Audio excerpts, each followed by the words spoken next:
Assalamualaikum warahmatullahi wabarakatuh. Perkenalkan, nama saya Salwa Fadila dari kelas 12 MIPA 1 nomor absen 27. Di sini saya akan menjelaskan yaitu bab ketiga flux listrik, yang itu ada 3 materi. Yang pertama ada energi potensial listrik, dan juga kapasitor. Nah, di sini saya akan menjelaskan bagian energi potensial listrik. Sebenarnya kalian udah pernah dengar ya sih? Apa sih 3 materi itu? Nah, jika belum, kita simak penjelasan berikut ini. Oke. Yang pertama, tentang energi potensial listrik.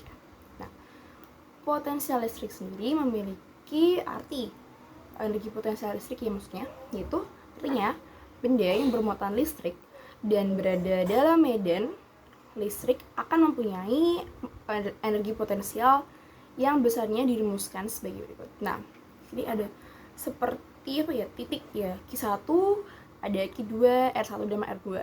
Nah, di sini sama sih aslinya tuh, cuma rumusnya sama, cuma di sini bedanya ada R1 sama R2. Kalau tanpa R1 dan R2 tinggal ditulis aja EP sama dengan K dikali Q besar atau sama Q kecil ya, dikali Q besar sama Q kecil dibagi R gitu. Nah, di sini yang artinya EP itu adalah energi potensial listrik sendiri yang dilambangkan J, dan juga maksudnya Q kecil itu muatan uji lambangnya C, dan Q besar atau Q satunya lagi itu artinya muatan sumber juga dilambangkan dengan C, dan R atau jarak muatan uji ke muatan sumber yang lambangnya M per meter. Nah, selanjutnya kita ke potensial listrik. Nah, potensial listrik memiliki arti merupakan perubahan energi potensial persatuan muatan ketika sebuah muatan uji dipindahkan antara dua titik. Nah, di sini dirumuskan dengan V sama dengan K dikali Q per R. Di sini juga memiliki arti sendiri. Di sini jelaskan V itu potensial listrik di titik P yang berjarak R dari muatan Q atau volt atau joule ya. Nah, Q di sini memiliki arti tadi ya, konstan. Nah, konstan di sini bernilai 9 dikali 10 itu pangkatnya 9 ya. Itu 10 pangkat 9. N kali M kuadrat di garis miring C kuadrat. Nah, seperti itu. Untuk R sama jaraknya ya, jarak antara sumber muatannya. Di sini saya terdapat contoh soal, yaitu contoh soal dari materi potensial listrik. Di sini soalnya saya akan bacakan. Dua pelat sejajar masing-masing bermuatan positif dan negatif. Medan listrik di antara kedua pelat adalah 500 volt per meter, volt per meter. Jarak antara kedua pelat adalah 2 cm. Tentukan perubahan energi potensial, energi potensial proton ketika bergerak dari pelat bermuatan positif ke pelat bermuatan negatif. Nah, ini ada gambarnya ya, seperti ini. Pelatnya tuh seperti ini. Nah, caranya kita pakai diketahui terlebih dahulu supaya lebih enak. Diketahuinya di sini kan energinya ya, muatannya tuh ini di sini ada 500 volt per meter, dan juga S atau jarak 2 cm kita ubah menjadi meter kan, jadi kan S sama dengan jarak ya, sama dengan R maksudnya, jarak diganti menjadi meter, jadi hasilnya 0,02 meter. Untuk di sini adalah plus karena di sini mintanya bermuatan negatif ke positif, jadi kita plus sama dengan, jadi plus 1 dikali 60 atau 1,60 dikali 10 pangkat min 19 kolom. Ditanya nih delta EP nya, kita mencari atau hitung beda potensialnya ya, yang tuh merumuskan V sama dengan E dikali S.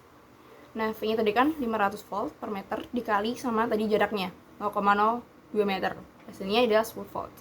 Kalau kita cari perubahan energi potensial listriknya, sama tadi menggunakan rumus delta P sama dengan Q per V. Kenapa dikali? Kan itu kan kita mencari delta P-nya ya.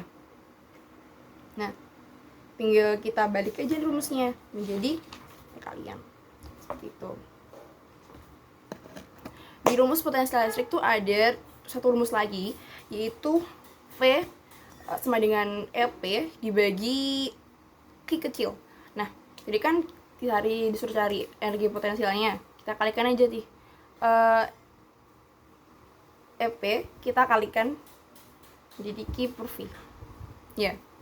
Q-nya di sini diketahui 1,60 dikali 10 pangkat minus 19 kolom. Dikali 10 volt. Hasilnya 16 dikali 10 minus 19 joule. Yang ketemu hasilnya adalah 1,6 dikali 10 pangkat min 18 joule. Oke. Kita lanjut ke materi berikutnya, yaitu kapasitor. Kapasitor sendiri memiliki arti, yaitu kapasitor adalah tempat penyimpanan energi yang dapat menyimpan energi kurang dari 10 joule. Kapasitor digunakan karena dapat dimuati dan melepas muatannya dengan sangat cepat.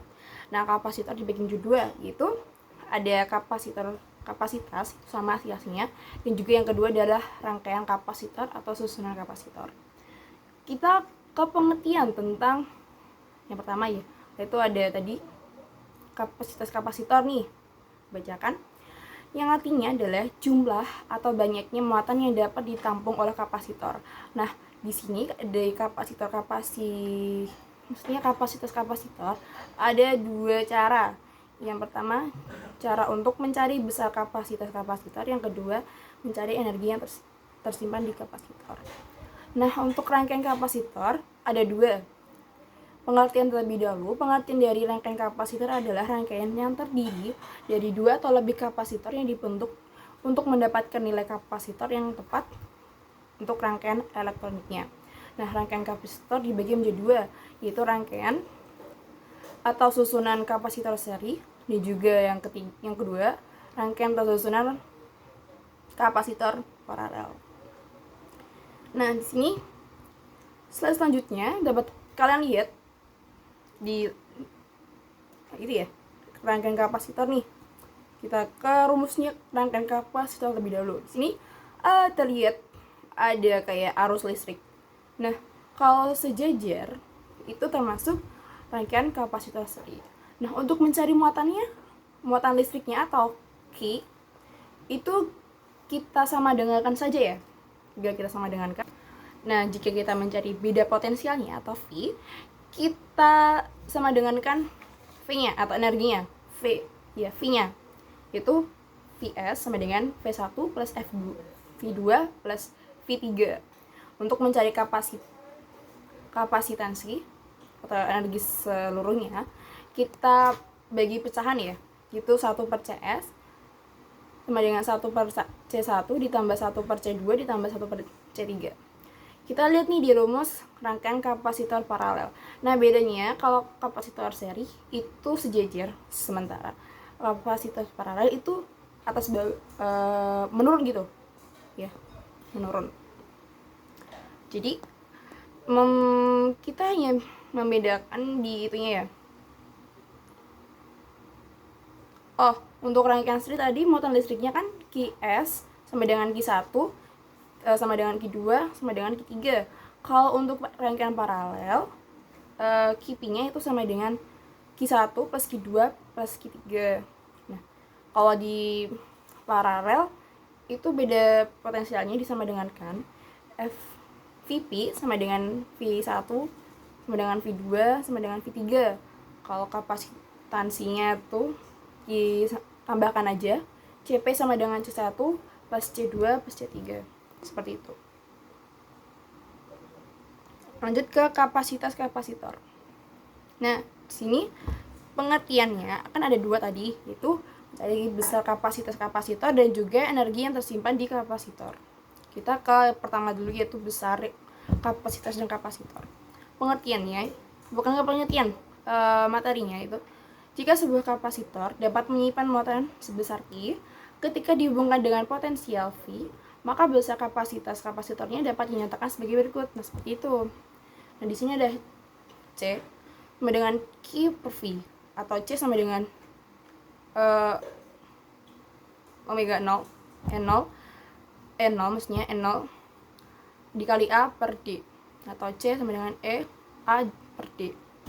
Nah, dimana C sendiri memiliki arti kapasitor-kapasitor dan Q memiliki arti muatan listrik yang tersimpan dalam kapasitor, dan juga A luas penampang keping kapasitor, dan juga D itu adalah jarak antara kedua keping kapasitor. Dan juga N0 tadi ada konstanta primivitas ruang hampa, dan juga E primivitas bahan. Nah, kita lanjut ke energi yang tersimpan kapasitor. Itu energi yang tersimpan dalam kapasitor atau W dinyatakan sebagai W sama dengan setengah CV kuadrat, yang dimana W sama dengan energi yang tersimpan di dalam kapasitor, dan C adalah kapasitas kapasitor, dan V adalah beda potensial antara keping kapasitor. Nah, setelah kita mengetahui materi-materi tersebut, di sini juga ada contoh soal, yaitu tentang